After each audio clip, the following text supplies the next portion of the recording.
ನಮಸ್ಕಾರ ಫ್ರೆಂಡ್ಸ್. ಕರ್ನಾಟಕ ವಿಧಾನ ಪರಿಷತ್ತಿನ ಸಚಿವಾಲಯ ಇಲಾಖೆಯ ಖಾಲಿ ಇರುವ ಹುದ್ದೆಗಳ ಭರ್ತಿಗೋಸ್ಕರ ಅಧಿಸೂಚನೆಯನ್ನು ಬಿಡುಗಡೆ ಮಾಡಿದ್ದಾರೆ. ಅದರ ಸಂಪೂರ್ಣ ಮಾಹಿತಿಯನ್ನು ನಾನು ನಿಮ್ಮ ಜೊತೆ ಈಗ ಶೇರ್ ಮಾಡ್ತಾ ಹೋಗ್ತೀನಿ. ಅದಕ್ಕೋಸ್ಕರ ನಾನು ಈ ವಿಡಿಯೋನ ಸಂಪೂರ್ಣವಾಗಿ ನೋಡಿ, ಮತ್ತು ಯಾರು ನನ್ನ ಈ ಚಾನಲ್ನ ಸಬ್ಸ್ಕ್ರೈಬ್ ಮಾಡ್ಕೊಂಡಿಲ್ಲ ಅವರೆಲ್ಲ ಸಬ್ಸ್ಕ್ರೈಬ್ ಮಾಡ್ಕೊಳ್ಳಿ. ನೀವು ಸಬ್ಸ್ಕ್ರೈಬ್ ಮಾಡ್ಕೊಳ್ಳೋದ್ರಿಂದ ನನ್ನ ಎಲ್ಲ ವಿಡಿಯೋಸು ನಿಮಗೆ ತಲುಪ್ತಾ ಹೋಗುತ್ತೆ. ಅದಕ್ಕೋಸ್ಕರ ಸಬ್ಸ್ಕ್ರೈಬ್ ಮಾಡ್ಕೊಳ್ಳಿ.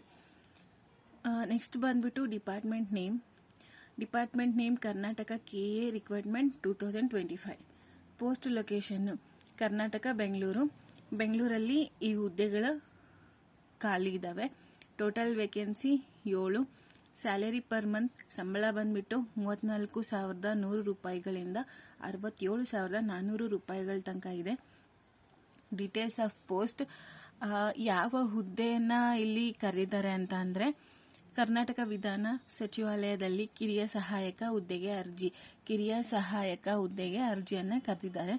Age limit to apply for this job. ಈ ಹುದ್ದೆಗೆ ವಯೋಮಿತಿ ಏನಿರಬೇಕು ಅಂದರೆ, ಕರ್ನಾಟಕ ರಾಜ್ಯ ಸರ್ಕಾರ ನೇಮಕಾತಿ ಪ್ರಕಾರ ವಿದ್ಯಾರ್ಥಿಗಳಿಗೆ ಕನಿಷ್ಠ 18 ವರ್ಷ ಆಗಿರಬೇಕು, ಗರಿಷ್ಠ 35 ವರ್ಷ ಮೇರೆ ಇರಬಾರದು.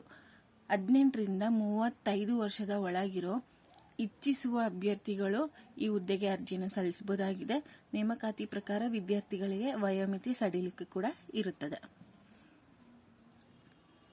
ನೆಕ್ಸ್ಟ್ ಬಂದ್ಬಿಟ್ಟು ಸೆಲೆಕ್ಷನ್ ಪ್ರೋಸೆಸ್. 3 ಸ್ಟೆಪ್ಸಲ್ಲಿ ಸೆಲೆಕ್ಷನ್ ಪ್ರೋಸೆಸ್ ನಡೆಯುತ್ತೆ. ಒಂದು ಲಿಖಿತ ಪರೀಕ್ಷೆ, ಅದಾದಮೇಲೆ ಸಂದರ್ಶನ, ಅದಾದಮೇಲೆ ಲಾಸ್ಟಿಗೆ ದಾಖಲಾತಿ ಪರಿಶೀಲನೆ. Next qualification required for this job.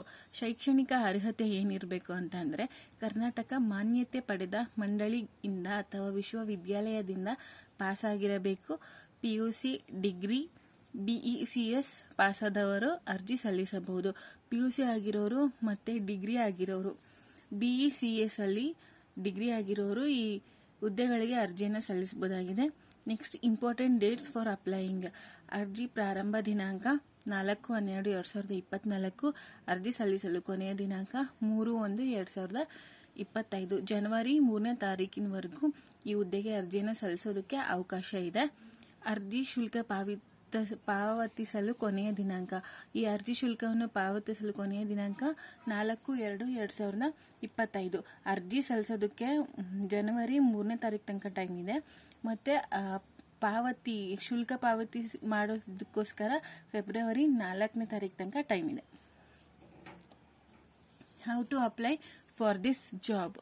ಯಾವ ಥರ ಈ ಹುದ್ದೆಗೆ ನಾವು ಅರ್ಜಿನ ಸಲ್ಲಿಸ್ಬೋದು ಅಂತ ಅಂದರೆ, ಮೊದಲನೇದಾಗಿ ರಿಜಿಸ್ಟರ್ ಆಗಬೇಕಾಗುತ್ತೆ. ಯಾವ ಥರ ರಿಜಿಸ್ಟರ್ ಆಗಬೇಕು ಅಂದರೆ, ಮೊದಲನೇದಾಗಿ ರಿಜಿಸ್ಟರ್ ಮಾಡಬೇಕಾಗುತ್ತದೆ. ಇದರಲ್ಲಿ ನಿಮ್ಮ ಹೆಸರುಗಳು ಹಾಗೂ ಆಧಾರ್ ಕಾರ್ಡ್ ಸಂಖ್ಯೆ, ಮೊಬೈಲ್ ಸಂಖ್ಯೆ, SSLC ಅಂಕಪಟ್ಟಿಗಳ ವಿವರ, ಇಮೇಲ್ ID ಎಲ್ಲವನ್ನು ಕೇಳಲಾಗುತ್ತದೆ.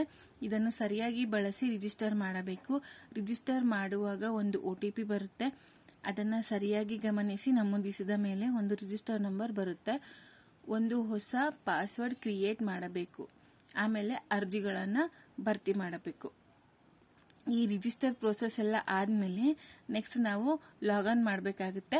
ಲಾಗಿನ್ ಯಾವ ಥರ ಮಾಡಬೇಕಂದ್ರೆ, ಮೇಲೆ ಬಂದಿರುವ ರಿಜಿಸ್ಟರ್ ಸಂಖ್ಯೆ ಹಾಗೂ ಪಾಸ್ವರ್ಡ್ ಮತ್ತು ಇಮೇಲ್ IDಯನ್ನು ಹಾಕಿಕೊಂಡು ಸರಿಯಾಗಿ ಅರ್ಜಿಗಳನ್ನು ಸಲ್ಲಿಸಿ. ಇಮೇಲ್ ID ಹಾಕಿದ ತಕ್ಷಣ ನಿಮಗೆ ಹೋಮ್ ಪೇಜ್ ಓಪನ್ ಆಗುತ್ತೆ. ಅದಾದಮೇಲೆ ಅಪ್ಲಿಕೇಶನ್ ಓಪನ್ ಆಗುತ್ತೆ. ಅದರಲ್ಲಿ ಮೊದಲು ವಿದ್ಯಾರ್ಥಿಗಳು ಸರಿಯಾಗಿ ನಿಮ್ಮ ಎಲ್ಲ ಡೀಟೇಲ್ಸ್ಗಳನ್ನು ತುಂಬಬೇಕು. ಸರಿಯಾಗಿ ಎಲ್ಲ ಏನೇನು ಡೀಟೇಲ್ಸ್ಗಳನ್ನು ಕೇಳಿದಾರೋ ಅದು ಎಲ್ಲದನ್ನು ತುಂಬಬೇಕಾಗುತ್ತೆ. ಕೊನೆಯಲ್ಲಿ ಕೇಳಿದ ಎಲ್ಲ ದಾಖಲಾತಿಗಳನ್ನು ಅಪ್ಲೋಡ್ ಮಾಡಬೇಕು. ಮತ್ತೆ ಅವರು ಡಾಕ್ಯುಮೆಂಟ್ಸ್ ಕೇಳಿದ್ದಾರೆ, ಆ ಡಾಕ್ಯುಮೆಂಟ್ಸ್ಗಳನ್ನು ಕೊನೆಯದಾಗಿ ಅಪ್ಲೋಡ್ ಮಾಡಬೇಕಾಗುತ್ತೆ. ಅರ್ಜಿ ಜೊತೆಗೆ ದಾಖಲಾತಿಗಳನ್ನು ಕೂಡ ಅಪ್ಲೋಡ್ ಮಾಡಬೇಕಾಗುತ್ತೆ. ಅದಕ್ಕೆ ಏನೇನು ದಾಖಲಾತಿಗಳು ಬೇಕು ಅಂತಂದರೆ, ಆಧಾರ್ ಕಾರ್ಡ್, ಭಾವಚಿತ್ರ, ಜಾತಿ ಪ್ರಮಾಣ ಪತ್ರ, ಆದಾಯ ಪ್ರಮಾಣ ಪತ್ರ ಮತ್ತು ಶೈಕ್ಷಣಿಕ ಅಂಕಪಟ್ಟಿಗಳು. ಇದಿಷ್ಟು ದಾಖಲಾತಿಗಳು. ನೆಕ್ಸ್ಟ್ ಬಂದ್ಬಿಟ್ಟು ಸಿಲೆಬಸ್. ಪಠ್ಯಕ್ರಮ ಏನಿರುತ್ತೆ ಅಂದರೆ, ಕರ್ನಾಟಕ ಇತಿಹಾಸ, ಭಾರತದ ಇತಿಹಾಸ, ಕನ್ನಡ, ಇಂಗ್ಲಿಷ್, ಕಂಪ್ಯೂಟರ್, ಪ್ರಚಲಿತ ಘಟನೆಗಳು, ರಾಜಕೀಯ ವಿಷಯ. ಇದಿಷ್ಟು ಈ ಹುದ್ದೆಯ ಸಂಪೂರ್ಣ ಮಾಹಿತಿಯಾಗಿರುತ್ತೆ. Thank you friends.